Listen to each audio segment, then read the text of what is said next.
Boom! Boom! Oh, that was the biggest boom Come yet, bro. on, man. This We got is Mr. where it all Kakani. started, bro. This is where it all started.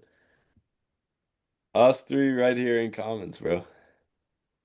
Yeah, yeah, Thank you so much for coming on, bro.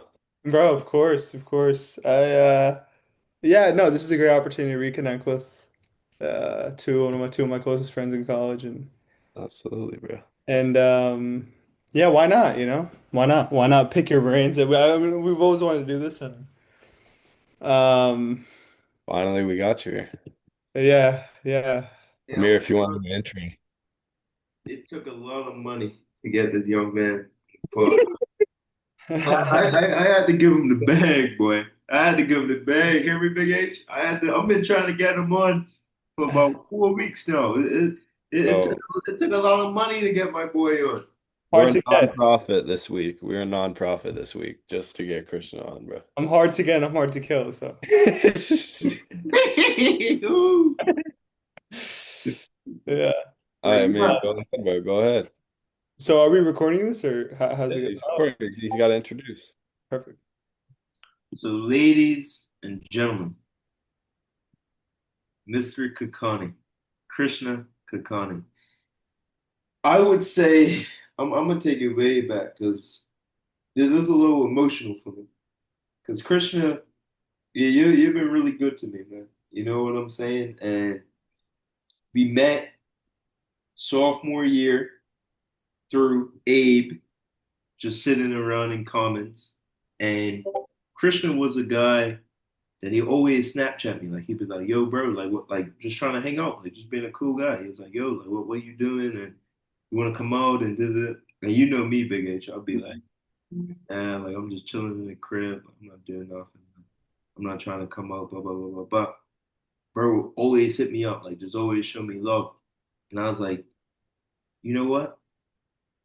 I'm gonna hang out with this guy. Like I gotta invest more and try to understand like who he is as a person, and invest a little bit more in him. And junior year was really like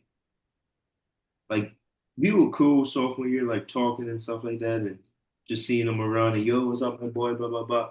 But junior year, after I quit the team, is really like when our relationship just boom, like I'm talking about every day. Boom. I'm having every meal with Krishna every single day. We're going to the gym, putting in work every Yep. single day. We're learning about life. Like I'm gonna be honest, without you, Krishna, this gets me emotional. I'm gonna be honest, like without you, like just the evolution of myself and what I know, like I don't think I would be the person that I am if we didn't take that journey together. And I I just appreciate want to say I would always love and respect you for that, bro. Because it's like you was really part of that journey, and you still are. So to have you on the podcast, like we guys are old boys, you get what I'm saying? So to have you on the podcast is really an honor and is really a blessing. And I just want to say congratulations, baby, because you walk across the stage. Likewise, bro. Yeah. Likewise, bro. Likewise. By any means necessary. That was the motto. Yeah, no cap, no cap. Thank you guys for having me, honestly. Yeah, this is full circle for sure. I know we wanted to, we were playing this for a very long time, and uh, I'm obviously really close with both of you because both of you guys have a lot of empathy, and that's something I look for in friends. I look for people who are highly empathetic because people who are highly empathetic are very intelligent, understand how the world and how things move and how humans work and navigate. And if you don't have empathy, then you don't really understand, or you shouldn't. That's not how you should be operating if you don't have any empathy, I think. So it's kind of like a divine law, to have empathy, show empathy, and just be good, do good. So I appreciate that. I appreciate that. That's so true, bro. Empathy is the key trait in being a good person and living a life full of love. And yeah, absolutely. But 100. likewise though, for real. I mean, Amir, bro, he set me straight. I mean, I was very lost, and to have a brother, to and cultivate that brotherhood mentality. is amazing because I have an older sister, so I'm in a femme-centric environment, and to have older, not older, but like-minded brothers around and to cultivate that, that mentality as well is it's a good opposite, it's a fresh feel, it's a new feel for me, and I think I got that in college, and I got that from Amir and Hayden. I know, I think we met. It was the beginning, sorry, the end of my sophomore year in your first. End of my freshman year, bro. When I pulled up in the Curta to the mock You shoddy. did, you did, you did. That was amazing. That was fire. That's empathy right there, and showing love for other people's culture. So, yeah, and then I think from there it just took on, and then I think got really close my senior year, obviously, but it Yeah, very. was natural. It was natural. So, Yeah. yeah. 100%. It was all Yeah. organic. It was Yeah. very organic. But hey, Big H, before we get into it, bro, I just want to say kudos to you, man. You know what I'm saying? Like just with the pod, like we're really been showing up. Like it doesn't seem like a lot, but like we're still living like we live in two different places. Like we you get what I'm saying? Like we're really making it work. And I just want to say shout out to the people that watch, they take time out of the day just to tune in. So just want to show a little bit of love and just empathy to everybody that's involved in speaking of love. And shout out to the guests. Like you get what I'm saying? Like it's really a beautiful thing. So shout Shout out out. to our fans, bro. Shout out to you, Amir, bro, because I mean, I come with the schedule and all, but Amir does so much more with the channel. He runs the channel and everything, all the editing, the amazing editing he does. Yeah, absolutely. Shout out to you, bro. That's love, bro. Let's get into it. Um, all right, so quote of the day is my favorite line from my favorite song ever. So if you guys know me, you know Jack Johnson is my favorite artist ever. And my favorite song is Better Together. And he says this line in it. He says, love is the answer, at least for most of the questions in my heart. Like, why are we here? Where do we go? And how come it's so hard? Um, and for the philosophy segment today, I thought it would be a great quote because I kind of want to talk about that third part. So he says, love is the answer, most of the questions in my heart. Why are we here? Where do we go? How come it's so hard? So I want to talk about that point of like, do you think the way you guys view love, do you think that it is what makes life so hard and it's what brings troubles in life, or is it what heals troubles, or some hybrid answer? Yeah, how do you guys view love in that sense? Yeah, I guess I'll go. So I feel like most people have a misconception about love. So they often think about the good times about love, the holding hands, the kiss, the romance, the Yeah. heightened climax appeal in the movies when it's raining outside and you're hugging, the romantic partner. They see all of that and they sort of glorify and romanticize the love as that. And I think love is the entire spectrum of it. So it's not just the good times, it's also the bad times. It's the missing, if you're in a relationship, missing the woman when you broke up with her and wanting her back and she's never coming back, that's part of it. It's knowing when they're gone and knowing that you're remembering their last memories. It could be a death of a family member, right? Grief is honestly the byproduct of love, and I think the red pill of it all to swallow is that love isn't just the good times, and you truly, I think you cerebrally understand how much you love someone only when they're gone. I think you truly understand the grass is always green on the other side. You truly understand or truly know how much you love a person when they're gone. And I think love is controlling. Love is I love you, so do this. I love you, so do that. Right? Love from a parent, especially in the West, I think there's a misconception, especially in the East. There are parents who love their children, but they love in different ways. They're controlling. Their love is, I don't want you to do this because I want to see you succeed, and may come off as reprimansive. It may come off as controlling, tyrannical, like a dictator-like feel or mentality. But love is, I want what's best for you, and I'm willing to tell you the truth, and I don't care how the truth comes off to you, but I'm willing to tell you the truth because I love you. I think that could be how some people express love. I think for the whole love is controlling thing, like I feel like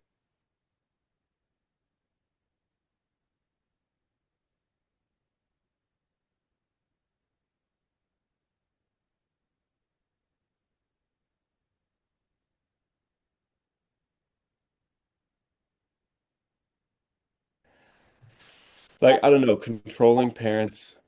I do think again, love's at the heart of everything, but I don't think you need to express love that way, you know? I don't think Well, that love is fierce. I think the meta point I'm trying to make is love is fierce. Love is a strong emotion, right? it is, sure. Some people love to let go, but some people love to keep to say I love you, so do this, you know? So what I'm trying to make is that in the West right now, what we have is we have a lot of people who glorify and romanticize love as only this one version, right? But do you love someone if they don't do that? Would that person love someone if they don't do what they think is Well, I best? think love is sacrifice completely. So I don't think that. I think love is a sacrifice that you have to make. Love is the hardship of it all. And truly, you only realize how much you love a person until times are hard, right? If love is easy, right? Let's say times are easy and things are going well, right? You don't necessarily truly understand what you have. It's only during the hard times, right? Doing the pain and suffering, the lasting and fighting for your love is only truly, I guess, the metric in realizing how much you love a something or a person or it could be an idea. You could go to war with an idea, right? So like countries go to war not because they hate the other country, but they love their own country, right? So love has been like virtue challenged in a way. It's been taken and people have been going to extreme lengths with it and redefining what love is. But truly, if two countries are going to war, right, it's you're naturally territorial, right? So if I love my own country, then I'm naturally opposing to other countries, right? So if I love the US, I'm naturally opposed to every other country that doesn't agree with the US's values and ideas and morals and traits, right? So people think love is only the good times and the positivity. They don't look at the darkness and the negativity that comes with. Well, so Hey, that's the thing Krishna. though. Can it be easygoing though? I think it can be easygoing. I don't think it has to be. I think it brings this Hey, intensity. Big I think H. that's what he's saying. I was laughing because Amir hasn't even moved yet. Yeah. Yeah, because it's like my boy is really talking that talk. You get what I'm saying? My boy is really talking that talk, Big H. And what I'm gonna say right now is I think you guys both mentioned some beautiful points. And I think what Krishna is implying is that I'm gonna hit you guys with a quote from my high school soccer coach. Shout out Joe Martinez. You know, he's the reason I went to Bates. You feel me? Shout out Coach Martinez. But Coach Martinez will always tell us, embrace the darkness. Embrace the darkness. And I'm gonna be honest with you. I was not trying to embrace the darkness in high school, I'll tell you that. And I think that love, despite those good times that Christian's talking about, the whole holistic perspective and viewpoint of love is that you have to embrace the good and the bad, if that makes any sense. And I I see love agree. as that as well. I love you guys. You get what I'm saying? And we've been through good moments and we've been through moments where we don't agree with each other. And through all those moments is still love, if that makes any sense. And I really feel like that is what love is. Love represents that, despite going through the good moments and the bad moments. Does that make sense, Big H? Or not really? No, I agree. Yeah. I think Krishna was really only touching on the bad moments. Like I think you also like you can have an easygoing sense of love and like easygoing like and first of all we've talked about so far is like relationship form of love. Yeah. Not like Yeah. romantic, but just relationship, like Yeah. person to person love. Yeah. But I would say I would kind of separate also like I think that you can love someone for like many things about them, but I think the what you're talking about, taking someone with the good and the bad, Yep. is almost like a form of unconditional love. Like that is like you really will take this person in any form. Like you're in love with you love their soul, you love them no matter 100%. love them for who they are, no matter what they are doing, what they've become. That's like unconditional love. way I see it. And wouldn't you want to strive for that love? Like if it's not unconditional love, then what is it? It's a semi, oh, I'm only Well, there. it's like you could love like certain things about someone, maybe. You could But put is that is someone in that is there. that is that love worth dying for? Is that love that's truly valuable, right? Nowadays, right? So let's take social media for example, right? Social media has casted so much light on the love that not the love, but the love for cars and the Bentleys and all of the great cities and all of the love that we see on TV has been spotlight and all this light has been casted on that spotlight now where I don't truly know if I love that anymore. Like, how can I guarantee or how can I prove my love for that? Right? Christian, this is I like where you're going with this because today, I'm a people's guy. Today, so I work at a summer day camp, and today I went outside and the guy was just painting. You know what I'm saying? And you know me, I'm just gonna have a conversation. I said, what's happening? What you doing? And we guys got in this deep philosophical conversation, and he was like, man, this is exactly what he said. He said, man, like I hire these guys to work, but all they do is 2 weeks they work for me, they get a paycheck, and then they just stop working for me. Like they don't really want to work. They just want the reward. They just want the money. Like they don't want to work. And I think what you're saying with love, like with social media in a way, it's highlighting the good times, but behind that love is work. It Yep. takes work to create love, if that makes any sense, to build on that love, to sustain that love in any realm, if that makes any sense. Wait, before I lose my train of thought, I think I really that's a great point to bring up. I love that. I love that you were just talking to that dude. That's awesome. But I do think it's not, I don't think it's work for like true love as we call it. And like I don't think it takes work. I think it's just that you enjoy the hardships with someone and the hardships of a relationship with someone. So Yep. these people who aren't, they're just working for the reward. Yeah, they just love the reward. They just love being able to get money. They just love, oh, like I like complimenting or I like being around this person because they make me laugh. That's not love. Love is I like being around this person because I really truly care about everything about them. I care about how they're feeling. Like I connect with them. I can like be in good times and bad times with them. And in that case, like you enjoy the work to the point it's not really work. It's just like hardships. And you Yep. Hey, Yep. Big League, now not Sorry. to cut you guys off, but hey man, I'm really enjoying this conversation tonight. But bro, it was kind of like what I was saying, I think, last episode about the gym, for example. Like I remember I used to go to the gym and I really just wanted to go for the pump, just for the aesthetic. Now I'm working out just because I love it. Like you get what I'm saying? Like I love the burn, I love the sacrifice, I love the people that I'm working out with. Like it's not even about the aesthetic no more. The aesthetic's just gonna come, but I just love doing it. You know what I'm saying? I just love getting that burn and stuff like that. Yeah, man. Yeah, and we can actually two points to get on Hayden's point and to get on Amir's point. Well, let's look at all of the people who have loved ideas, right? So we've talked about people loving humans, right? So relationships. Now let's look at people who've loved ideas, right? We revere them for their love for the ideas because they were willing to die for those ideas. Okay? So they were willing to martyr themselves for an idea because they loved that idea and they loved and they saw themselves like all full form in that idea, right? So we revere them because love and difficulty are linked, right? So value and difficulty are linked, right? So we only respect cerebrally, I think humans only respect things that are hard to get, right? So the love you see out there that's, oh, I love you, but I'm not willing to do anything for you. Oh, I love you. And they're saying it on a very surface level, right? Their love means nothing. And I think people see that and they understand that because they're not willing to go above and beyond to showcase that, right? So it's interesting to see that love and difficulty are linked. You really love things that are hard to get because they're valuable, right? So that's also interesting to see. So it doesn't matter if you love your country, it doesn't matter if you love an idea, it doesn't matter if you love a person, right? There's always difficulty, there's always darkness that's associated with all of those things, right? right? I And don't people, agree with the difficulty part. I don't well, think. I mean, it's because t life is tough and life is hard, right? So Right. times are sometimes good and easy, but times are also tough, right?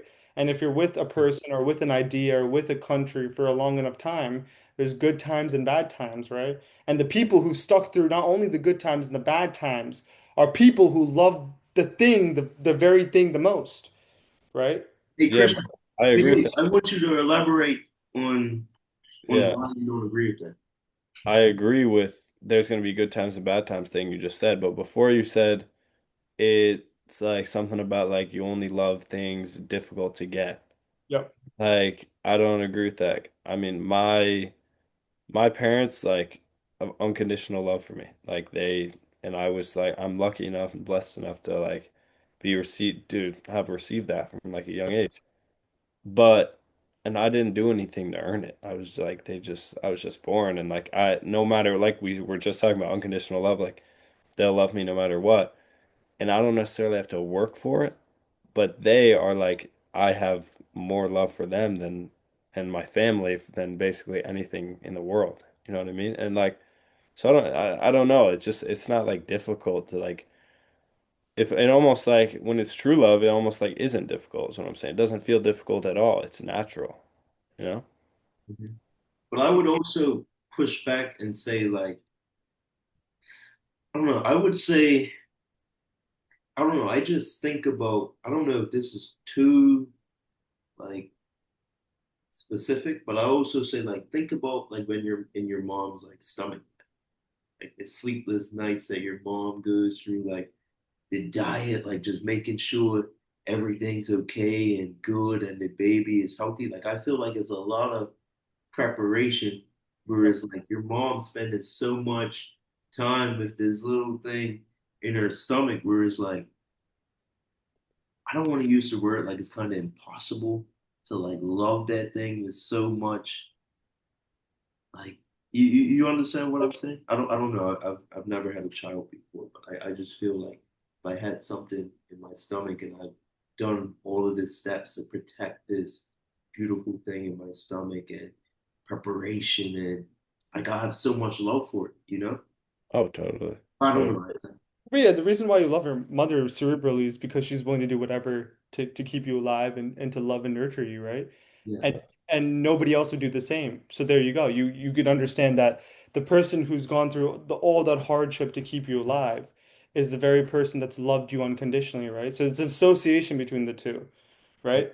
You know, and you cerebrally know. I think these are things that we don't consciously say, like, oh, I love my mother. You just know, right? We often don't talk about these things too often, but you just know that your mother or you love your mother the most because she's willing to do whatever it takes since the conception of yourself to keep you alive and nurture you and love you unconditionally, even if you take her for granted. That's the thing, too.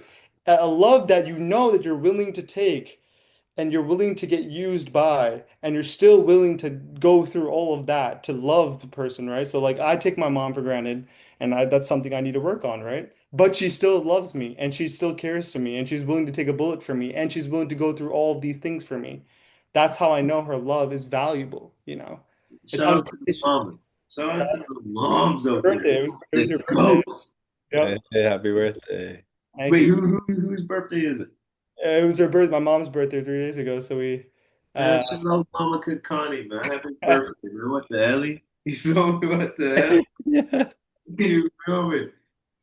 That's uh But yeah, yeah, I thought long and hard about it, and I don't watch any rom-coms anymore. I see that stuff, and I'm like, that's not love. no, That's it only can the be good love. It part, can you be. know. It It's can be love. but it's unamusing though. It's unamusing. How many times are we gonna see the holding hands and the breakup, and they come back? You know, But that's like love can and of course like you're making a movie like yeah it's not actually the actors aren't actually in love but like love comes in many forms and that's just a tale of a way that love could come in that form, you know? well, I think it's an overused tale, and I think people are tired of seeing that tale because we've seen it so I many love Love Actually is my second favorite movie ever, bro. Like it's no I love rom-coms, dude. rom-coms. You still do, yeah. I still do. What was it's out of like it's out of popularity now. We can honestly do a stat after this, after the show, to see if rom-com have actually gained popularity or lost popularity over time. Uh, That'd be a good poll for the Instagram page. I'm actually curious. Yeah. That'd be lit. Like it's love don't make no sense sometimes. doesn't. Love But don't it's make but it's not supposed to be made sense of, right? Because it's not logical, right? Right? Willing to die for someone, you can't out reason that. You can't semantically come up with the pros and the cons, right? We're willing to die for an idea. These are people that we like talk about. So, like they go down in the history books as people who've actually made change or people who are willing to die for their cause and willing to go through whatever it takes. And you can't semantically reason that. You can't come up with the pros and cons list and be like, okay, Martin Luther King Jr. was pros in this and cons in this, and you decide to fight for his movement, and he was willing to die for his movement, right? That it's more than just logic. It's ethos. It comes from inside. It's something that's linked with difficulty in the conception of life, and I think it's an emotion eruption from God Himself, you know. So not to get too, religious, but yeah. Hey, H, I want to say something powerful too. So we guys are at little graduation, little lunch. I'm with my family. You feel me? We guys are feasting. Oh, too many of them. Deep in comments. I look over, I'm at my table. I look over. I see Krishna, his family, sister, everybody, cousins, parents. And I could just see the happiness of this guy's face. Like, and I'm like, this is crazy. This is so beautiful. Look, I'm not even like going up to meet it. Like I'm just at my table and I'm just look, I'm like this, just looking like this. I ain't never seen Christian this happy. Like, you know what I'm saying? Like, bro, happy guy, you feel me? But I'm like, brother's showing all his teeth today. Like Yeah, every single one in his mouth. Like I'm like, wow. Yeah, that's what unconditional love I will do. was like, conditional this love. is beautiful. Like just to see that Christian, I told you that. I was like, crazy, I appreciate that, bro. Yeah. crazy. Special, special. So, real quick before we get into the debate, I just want to say that it says here, sorry for Boomer if you guys can hear that in the background. We're Boomer. I tell Boomer hop in there, man. We're Boomer. No, Boomer can't.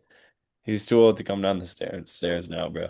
Well, man, Boomer, give you a treat, boy. Come here. He so I looked it up and this is saying that rom-coms are on a research actually. They had a decline in the 2010s, now they're back up there.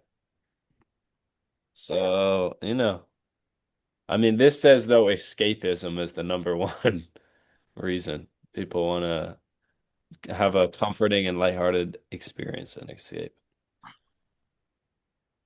There you go. There you go. Maybe, maybe. Um, I don't know why Boomer's going crazy right now. All right, so to get into the last segment. So, No, no, not the last segment. bro, we have 10 minutes, bro. No, no, we don't. No way. It didn't go off of mine. It didn't go off. Bro, we have to. I mean, I know it's 9:29. I mean, I'm down to stay It, on. it didn't go off. No, no, but we're gonna get kicked off. Oh, 10 minutes. We got 10 minutes. See, Yeah, now it's off. 10 minutes. mercy. All right. Yeah, And man, the we don't last need segment, to. it's a Yeah. great transition, bro. Because Yo, original. the last segment is the original debate of speaking with love. All right, so set the scene. It is spring. I'm gonna say February, early February, maybe late January of 2025 at Bates College. Upstairs Commons, Krishna Kakani, Hayden Bernhardt, and Amir Thomas sitting around. We're talking. We get into a heated debate where Speaking with Love is born, the original radio show, now podcast. The debate was, would you rather, would you rather be given $1 billion, basically as much money as you could possibly need in the world, as much money as you need. And this isn't to say like you're gonna like don't like it's not that you're gonna like go donate it to here and donate it. Like this is money just for you. You get $1 billion to do whatever like with like your family, set your family straight, but also yourself. Have all types of nice stuff. Or guarantee yourself that you have a 60-year, well, lifelong marriage. You're going to meet your soulmate and you're going to have a lifelong, healthy, happy, strong marriage for the rest of your life. You can guarantee it now. It's not to say if you take the million or the billion that it's not going to happen, but you can guarantee the marriage. And so we got into a heated debate on this. Who would like to go first? Yeah, I don't know if this debate is still applicable anymore because I think I might have switched over to What? yeah, yeah. No way. What? How? What happened? Yeah, no. A lot of reflection obviously and Oh. yeah, I mean because we can talk about it. We can talk about it. So And this isn't to say like you're like, oh, good, you're right now. It's not to Yeah, say that, like but it's to say it's crazy that like it's impressive. Like, I have a lot of respect for people on both sides, right? But exactly. That's great. okay, we have to add context to it, right? So if you're in a 60-year marriage, you can still have the opportunity to Yeah, be you can also industrious, tell. Yeah, hardworking, perspicacious. You can still make ends with your family and make money to provide for your family. That's one thing. And if you're a billionaire, you can still have the opportunity to find a 60-year relationship or what's the the conditions, I guess, lifelong marriage. Yeah. a lifelong marriage. So is it exclusive though? So if I get the billion, um, No, you could still have a but marriage. what would I take firsthand? What would I take immediately? Yeah. Yeah, I would take the 60-year marriage. Ow, Yeah, what changed, bro? that's a great question because I think a lot changes when you make a lot of money. Like first off, $1 billion is a ridiculous sum of money, right? Yeah. I think past a point, I don't think your life dramatically changes. So let's say if you make $20 million, I think after you make $20 million, for example, your life doesn't change that much drastically, right? From 20 million to 500 million to $1 billion. So I think life doesn't get that much different after you make $20 million. I think from here to 20 million is like that massive change. Um, but yeah, I think we're people, right? Empathy. We can always circle back to our conversation in the beginning, right? Like empathy is, and humans are the reason why you live for. You don't live for anything else but loving, doting humans, right? Right? And humans make life, right? So it's kind of interesting, right? So humans are really at the core of everything. What we've done is we've taken materialism and we've put that in substitute of humans, right? When in reality, those material goods are supposed to bring humans together. It's actually done the opposite, right? And yeah, it's a lot of thinking about it, and I've realized that, um, yeah, I mean, if you have the opportunity to be industrious and perspicacious, why not take the 60-year marriage and work as hard as possible? Because you can't buy that, right? You can't. It's not a commodity, and you can't buy that, right? yeah. Totally. But it's But interesting. It's interesting as the world gets more and more, let's say, it gets more and more crazy, and as the world gets has less and less consistency across everything, right? You need people to rely on to have your back to go to war with, right? And that's lacking in today's society. So we're really in a spiritual battle between finding good people to be around, yeah. right? Um, Hey, yeah. yeah, I think that for me, it's really that family and love is all that matters. It's the end goal. It's not even an end goal necessarily. It's just Bedrock of society. what life is all about. Yeah. And for me, like, you hear these stories about like people on their deathbed. Are they asking to, like see all their trophies one more time? Are they asking to see all their money, check their bank account one more time? No, Yeah. they just want people they love around them and to say like, they want love is all like that's all that you really want in life.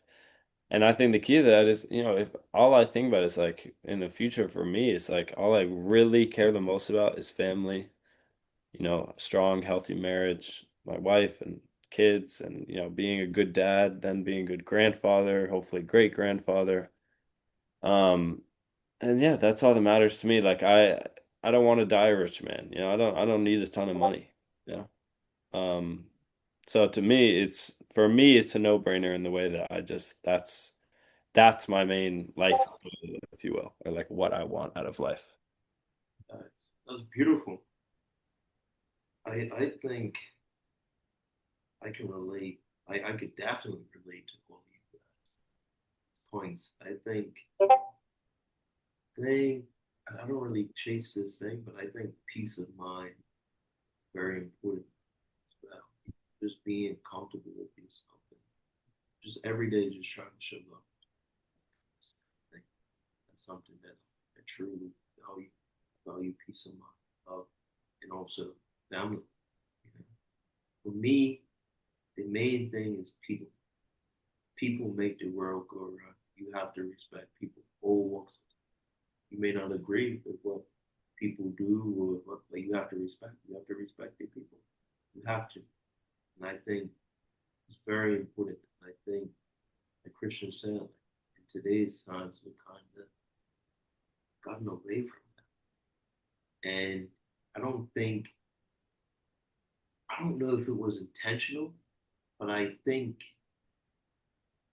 it was out of trauma, if that makes any sense. I think we got gotten away from love and from community and family just because maybe we're scared, maybe we're insecure. You know, we have some insecurities that we might have to work on. That's really what it's about. It's about love and just being around people you love and trying to live. Life ain't easy. Life is not easy. So many different dimensions of love. Totally, bro. Fight every day. Fight every day. So I guess no debate today, bro. I mean, like we Okay. all, I feel like That's we a all have nice slightly day. different reasons to get there, but hey, Hey, back 6 months ago, this was heated. This was Yeah. you guys about to go to war for it. for a lot of reasons actually, but I think a lot of reflection, maturity, I think that also plays in a factor in understanding that empathy is the core of Bro, I every love you said that because I've come to that same realization about empathy. yeah.